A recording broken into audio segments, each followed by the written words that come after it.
আসসালামু আলাইকুম।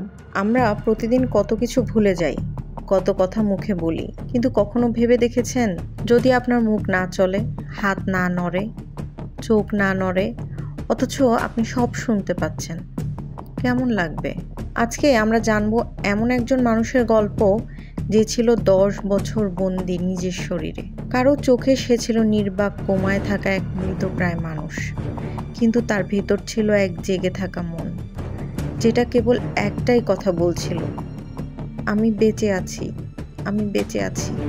Martin Pistorius দক্ষিণ আফ্রিকার জোহানেসবার্গের এক সাধারণ ছেলেই ছিল।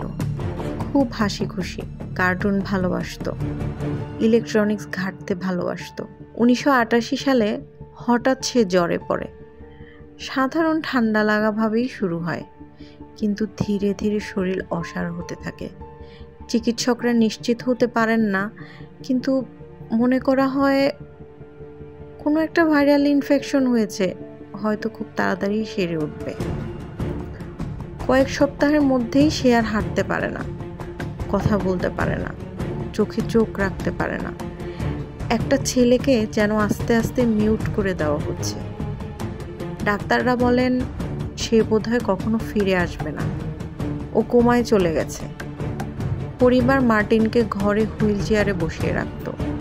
সে ছিল এক জীবিত শরীর, কিন্তু যেন কোনো আত্মা নেই। এভাবেই কেটে গেল 2 বছর। মার্টিনের ভেতর জাগ্রত হয় চেতনা।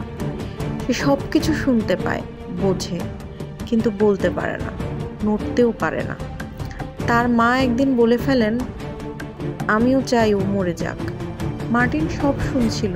সে তখন কেবল ভাবছিল, আমি বেঁচে আছি মা, আমি শুনছি তোমার কথা। কিন্তু তার মুখ ছিল বন্ধ, চোখ ছিল স্থির, শরীর যেন একটা পাথর। এটা ছিল লকড ইন সিনড্রোম, যেখানে মন পুরো সচল, কিন্তু শরীর তার কথা মানে না। বছরের পর বছর কেটে গেছে, দিন গেছে, রাত গেছে। মার্টিন প্রতিদিন 12 ঘন্টা নার্সারির রুমে বসে থেকে বার্নিং দ্য ডাইনোসরের ভিডিও দেখতে থাকতো। I love you, you love me, একঘেয়ে একমাত্র শব্দ যে তার সঙ্গী ছিল। সে মনের মধ্যে নিজেকে তৈরি করত, ছোট ছোট খেয়াল লিখে রাখত মনে মনে, আর ভাবতো আমি যদি কোনোদিন ফিরে যেতে পারি, আমার পুরো জীবনটা আমি অন্যভাবে সাজাবো। তারপর কেটে গেছে 8 বছর। এক থেরাপিস্ট লক্ষ্য করলেন এই ছেলেটার চোখে চোখ রাখছে, এর মধ্যে কিছু একটা তো আছে। একজন বিশেষজ্ঞ মার্টিনের উপর কাজ শুরু করেন। ধীরে ধীরে একটা কম্পিউটার চালিত বোর্ডে অক্ষর চিহ্ন দিয়ে সে নিজের মনের কথা বলতে শেখে।